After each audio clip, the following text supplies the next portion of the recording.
अजिबात कडक न होता खुसखुशीत असे हे तिळाचे लाडू मी बनवणार आहे आणि त्याच्याबरोबर काही टिप्स पण सांगणार आहे. तर व्हिडिओ पूर्णपणे बघायला विसरू नका. आता एक कढई घ्यायची आहे. त्यामध्ये आपण 150 ग्रॅम शेंगदाणे टाकलेले आहोत आणि ते बारीक गॅसवर आपल्याला चांगलेपणे भाजून घ्यायचे आहेत. बघा शेंगदाण्याचा आता कलर बदललेला आहे. बघा मी आता एक शेंगदाणा घेते आणि हा बघा असा चुरला का त्याची अशी साल निघते, म्हणजे आपले शेंगदाणे चांगल्या प्रमाणे भाजले गेलेले आहेत. आता शेंगदाण्याचे साली काढलेले आहेत. आता मिक्सरचा भांड घेतलेला आहे. त्यामध्ये आपण हे शेंगदाणे सर्व टाकणार आहोत. आता शेंगदाणे आपण आता भांड्यामध्ये काढलेले आहेत. आता मिक्सरला आपण ते लावणार आहोत. फक्त एका सेकंदासाठी आपल्याला मिक्सरचा बटन फिरवायचा आहे, जास्त फिरवायचा नाहीये. आपल्याला शेंगदाणे जरा जाडसरच ठेवायचे आहेत. चला मग आता तिळाचे लाडू बनवण्यासाठी जे काय काय साहित्य लागतं ते आपण बघून घेऊया. आता हे 500 ग्रॅम आपण तीळ घेतलेले, गावठी तीळ आहेत हे. 500 ग्रॅम बारीक चिरलेला चिक्कीचा गूळ आहे. नंतर काजू आणि बदाम आहे ते कट केलेलं आहे. नंतर मिक्सरमधनं जे आपण शेंगदाणे काढलेले आहेत ते आहेत. त्यानंतर वेलची पूड आहे आणि 2 चमचे तूप आहे.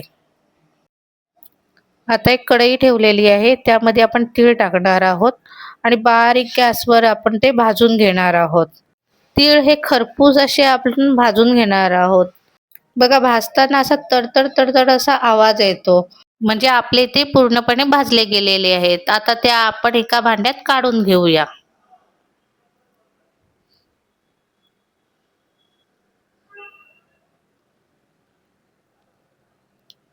आता तीच कढई आपल्याला गॅसवर ठेवायची. त्यामध्ये 2 चमचे आपल्याला तूप टाकायचं आहे. त्यानंतर जो चिक्कीचा आपला गूळ आहे तो आपण त्यात टाकणार आहोत.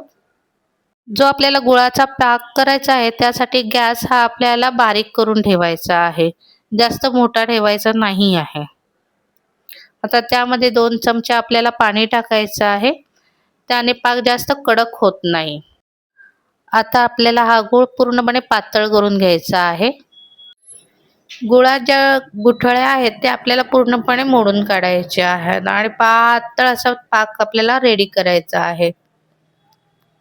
आता गूळ पूर्णपणे वितळला आहे आणि आपला गुळाचा पाक हा रेडी आहे.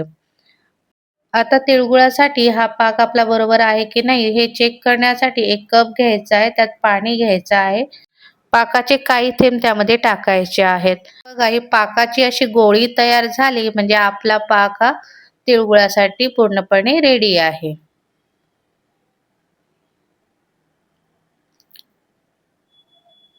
आता त्यामध्ये आपण जे तीळ भाजलेले आहेत ते टाकूया. त्यानंतर जे शेंगदाणे आहेत ते टाकणार आहोत. त्यानंतर त्यामध्ये ड्रायफ्रूट टाकणार आहोत आपण.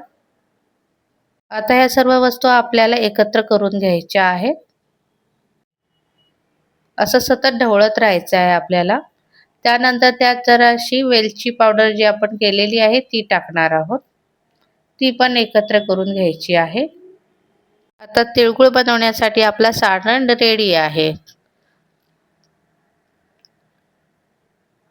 आता आपण तिळगुळ बनवायला सुरुवात करूया. त्यासाठी आपल्याला ताटाला तूप लावून घ्यायचं आहे. हाताला थोडंसं पाणी लावायचं आहे आणि नंतर तिळगुळाचं आपल्याला सारण घ्यायचं आहे आणि असं आपल्याला दाबून दाबून असं त्याचं गोळा तयार करायचा आहे आणि जरासं तूप लावून आपल्याला असं गोल गोल करून आपला तिळगुळ रेडी करायचा आहे. पाणी हा जरासा लावायचा आहे. त्यामुळे काय होतं सारण आपल्या हाताला भाजत नाहीये आणि आपल्याला बाकीचं लाडू हा जरासा तुपानेच आपल्याला वळून घ्यायचा आहे. तूप वापरल्याने आपला लाडू असा गोल गरगरीत असा रेडी होतो. जर तुम्हाला माझ्या अशा नवनवीन रेसिपी आवडत असेल तर माझ्या चॅनलला सबस्क्राईब करा, शेअर करा, लाईक करा. धन्यवाद.